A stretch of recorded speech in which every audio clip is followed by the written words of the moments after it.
저는 오늘 갈라디아서 4장 21절에서 32절까지 말씀을 가지고 유업을 얻는 자녀라고 하는 제목으로 갈라디아서 강의 12번째를 여러분들과 함께 은혜 나눠보려고 합니다.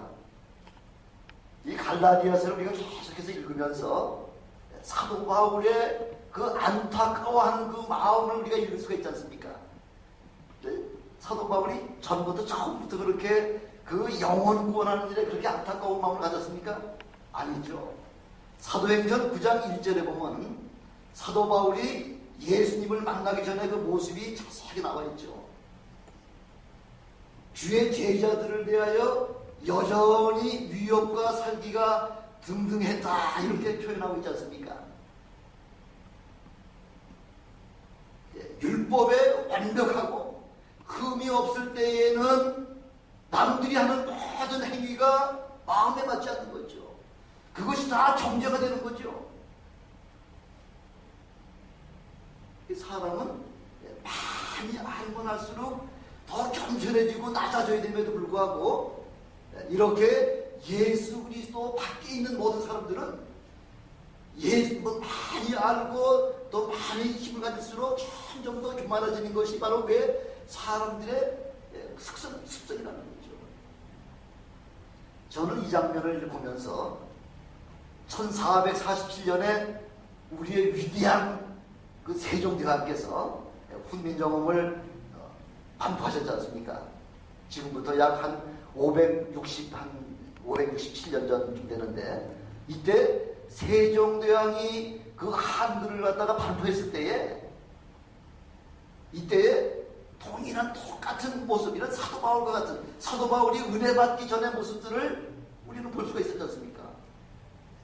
특별히 유학자들, 또 선비들, 또 관료들을 같이 이렇게 소위 그 지식계층에 있는 사람들은 한글을 뭐라고 얘기했나요? 언문이다 이렇게 얘기한 거죠. 아주 얕잡은 거죠. 이건 뭐 글로다가 근로소에 취급도 하지 않냐는 아주 상대도 하지 않냐는 그런 태도로다가 한글을 접했다는 것이죠. 기껏 해봤자 이 언문은 부녀자들이나 또 남의 집에 그 종로를 하는 종들이나 이거 배워가지고서 이 글이나 깨우칠 정도지. 이건 우리같이 많이 하는 그런 지식자들에게는 이런 언문은 필요가 없다 해가지고 처음부터 한글을 배척을 하는 거죠. 진짜 이렇게 한글이 값어치가 없습니까? 아니셨습니까? 요즘 전 세계의 언어학자들에 의할 것 같으면은 한글이야말로 세계에서 가장 과학적인 그런 글이라고 그렇게 좀 칭찬하고 있지 않습니까? 아마 우리나라가 조금 더 일찍 개화가 됐을 것 같으면은 이 한글이 전 세계 공용어가 되지 않았을까 할 정도로다가 이렇게 한글은 아주 완벽한 과학적인 글이죠.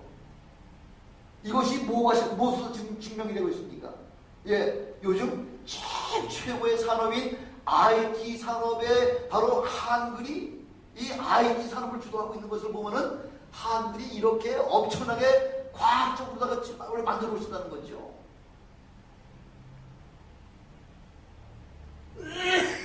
이렇게 처음부터 교만했던 사도 바울이 예수님을 만나고 예수님을 체험하고 보니까 복음의 중요성과 복음의 그 엄청난 값어치가 이것이 아주 철감이 된다는 거죠. 그동안 내가 알았던 모든 세상 지식이나 모든 그런 율법의 지식 같은 것은 한낱 뭐가 생각된다고요? 배설물같이 생각될 만큼 이렇게 복음에 비하면 값어치가 전혀 없다는 거죠.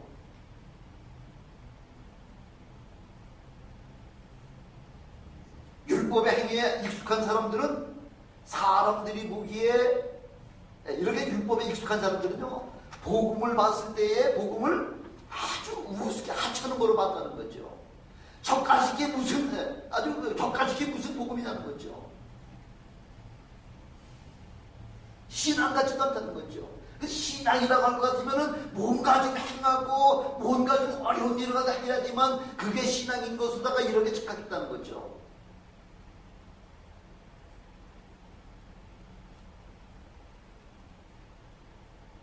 그러나 그러나 사도 바울이 이렇게 율법에도 통달할 뿐만 아니라 복음에도 주님께서 주님을 직접 체험하고 난 이후에 이렇게 체험하고 나니까 복음이 내가 생각했던, 내 관련적으로 생각했던 그런 말씀이 아니었다는 거죠. 그 복음의 말씀은 바로 우리의 죽었던 영혼을 살려주는 그런 놀라운 생명의 말씀이 바로 복음의 말씀이라는 거죠.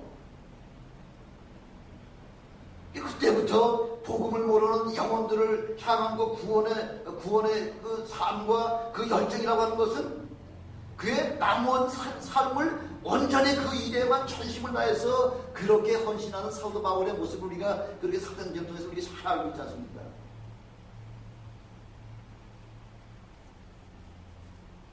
그래서 이렇게 사도 바울이 전심을 다해서, 전 삶을 다해서, 전 목숨을 다해서 이렇게 한 영혼을 구원한 그 갈라디아 교회가 어느 날부터인가 율법에 다시 종로로 사는 그런 데다가 빠지는 모습을 바라볼 때에 사도 바울의 그 마음이 얼마나 안타까웠겠느냐는 거죠. 사도 바울이 외친 고백이 뭐예요? 어리석도다 갈라디아 사람들아 하면서 그렇게 외치고 있잖아요. 야, 이 바보 같은 놈들아! 세상적으로 얘기하면 그렇게 표현할 수밖에 없겠죠. 이 어리석은 갈라디아 사람들아, 어찌 너희들이 다시 그 율법으로다가 율법의 종노릇을 하려고 하느냐 하고서 그렇게 안타깝게 외치고 있지 않습니까? 율법은 예수님 오시기 1500년 전부터 이미 하나님께서 이스라엘 백성에게 주신 말씀 아닙니까? 출애굽한 이스라엘 백성들을 인도하기 위해서는 법이 있어야 되잖아요. 그래서 출애굽한 지 50일째 되는 날 모세를 시내산으로 우리 하나님께서 부르셨어.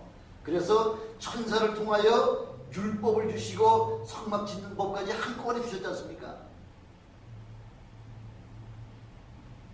그래서 유대교에서는요, 이 오순절날 율법을 받았기 때문에 유대교의 탄생일이다, 유대교가 창설된 날이다, 그렇게 이야기를 한다는 것이죠. 구약교회만 그런 거 아니지 않습니까? 우리 신약교회에서는 어떻습니까? 예수님께서 승천하시면서 너희들은 우리 하나님께서 예언해 주신 말씀대로 성령이 너희에게 임하실 때까지 예루살렘을 떠나지 말고 전심으로 기도하라고 하는 그 명령을 하시고 난 다음에 우리 주님이 승천하셨잖아요. 그래서 처음에 500여 명의 성도들이 모여서 전심을 기도하다가 날짜가 지나가면서 하나둘 빠지기 시작하더니 제일 마지막 한 열흘쯤 돼가지고서는 120명밖에 남지 않았는데 그 120명 가운데에 성령이 임하셨, 그 놀라운 오순절 성령 강림 사건이 나타나기 시작하지 않습니까?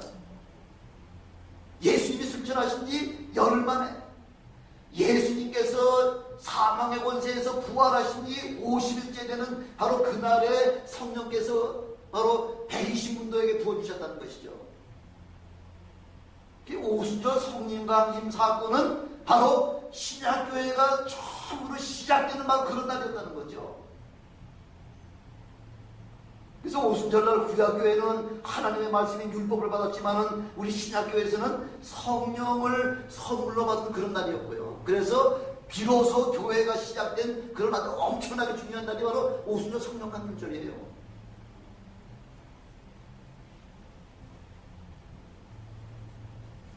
이렇게 우리가 은혜를 체험하지 못하면요, 구약을 아무리 수십 번, 수백 번, 수천 번 우리가 읽고 그걸 연구하려고 한다고 하더라도 구약을 도무지 깨달을 수가 없는 거예요. 왜? 구약의 모든 예언의 말씀은 예수님에 대한 그 비유의 말씀으로 기록한 것이기 때문에 100% 구약은 오실 예수 그리스도에 대한 예언의 말씀을 기록해 놓으신 거기 때문에 오신 예수 그리스도를 깨닫지 못할 것 같으면 구약을 하나도 이해할 수 없는 거죠. 지금 2000년이 지난 지금까지도 아직까지도 유대 백성들은 그 구약의 참 의미가 무엇인지 그걸 깨닫지 못하고 있다는 거죠. 그래서 히브리서 10장 1절에 보니까 율법은 장차 오는 좋은 일의 그림자요 참 형상이 아니므로 언제든지 이런 제사를 통해서는 우리를 온전케 할 수 없다, 이렇게 말씀하고 있지 않습니까? 장차 오는 좋은 일의 그림자라는 거죠. 참 형상이 아니라는 거죠. 그림자라는 거죠. 그림자. 그림자를 보고서 사물을 봤을 때는 그림자를 보면서 사물을 본다고 하는 것은 마치 얼굴에 수건을 쓰고서 사물을 보는 것과 마찬가지로 희미하다는 거죠. 전혀 그 실체가 무엇인지 깨달을 수가 없다는 거죠. 예수님이 누구신지 알지 못하고 예수님을 체험하지 못하면은 구약의 실마리를 풀어나갈 수가 없는 것입니다. 한낱 이스라엘의 역사책에 불과한 것이죠. 요즘 여러 자유주의 신학자들에 의하면요, 그런 사람들 중에서 많은 사람들이 창세기 1장부터 창세기 11장까지의 그 모든 내용을 하나님의 말씀으로다가 믿질 않냐고요? 하나의 신화로다가 믿고 있다는 거죠. 여러분, 창세기 1장부터 11장까지 신화로다가 믿게 되면 여러분 구원됩니까? 구원 안 돼요. 구원과 상관이 없습니다. 왜 창세기 3장 15절에 벌써 여인의 후손하고 여인의 후손에 대해서 이야기를 하고 있고요. 이사야서에 보니까 그 여인의 후손은 동정녀로 말미암아 태어날 것이라는 것을 분명하게 우리에게 구약에 다 말씀해 주셨음에도 불구하고 예수가 하나님의 아들이시요 우리의 메시아라고 하는 것이 그것을 마음에 받아들이지 않습니까? 그러니까 구약은 아무런 지금 쓸모가 없는 거죠. 해석이 되지 않냐는 거죠. 사도 바울 같은 사람도 예수님을 그 다메섹 도상에서 만나기 전에는 동일한 그렇게 바로 예수라고 하는 한 청년은 아무것도 아니라 한 목수에 불과한 그런 사람들밖에 깨닫지 못했다는 거죠. 더 심심하게 할 것 같으면은 아주 이단의 괴수다 이 정도로다가밖에 깨닫지 못한 것이 바로 사도 바울도 통일하게 그런 예수님을 그렇게 생각했다는 것입니다. 우리가 옛날에 여러분들 배너를 다 보셨겠지만 옛날에 그 대학극장에서 개봉했었지 않습니까? 그렇죠? 예. 배너를 쓴 분이 누구시죠? 루 월리스라고 하는 사람이잖아요. 이 사람이 처음에 생각하기는 이건 기독교인들이 가지고 있는 성경은 완전히 그 허구적인 그런 사실을 발주한 종교 사기꾼들이 만들어낸 책이다 이렇게 생각했다는 거죠. 그 가운데 있는 예수는 완전히 허구적인 인물에 불과하다. 그래서 내가 이 성경을 한번 읽어보고 이 기독교의 허상, 예수 그리스도의 그 허상을 한번 좀 저 세상에 아주 백일하에 좀 드러내겠다고 해가지고서 쓴 책이 바로 배너잖아요.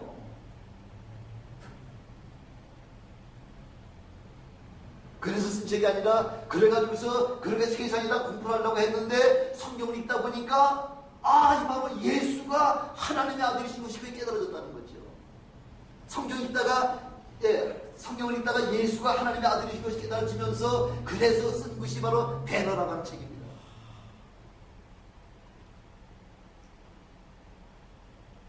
아무리 똑똑한 사람이라고 하더라도 아무리 세상 공부를 많이 한 사람이라고 하더라도 마음의 문이 닫혀있고 영적인 눈이 감겨있을 것 같으면 절대로 이 성경 안에서 예수를 하나님의 아들로 깨닫을 수가 없을 뿐만 아니라 볼 수가 없다는 거죠.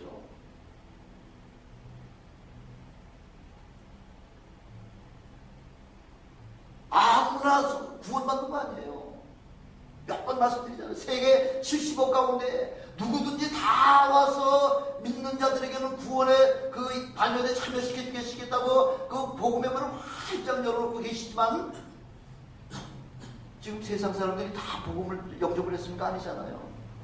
maybe 10억 정도도 아마 제대로 그 구원의 반열에 들어선 사람이 아마 10억도 안 될 겁니다.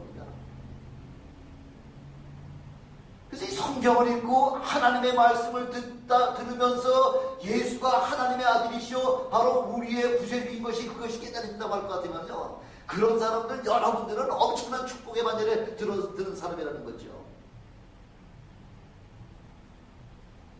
주님께서 주님을 세상 사람들이 무엇으로 알기를 원합니까? 주는 그리스도시요 살아계신 하나님의 아들이십니다. 이 고백이 그 고백을 베드로가 했을 때 그 베드로의 그 주님께서 얼마나 기뻐하셨나요? 얼마나 감격하셨어요?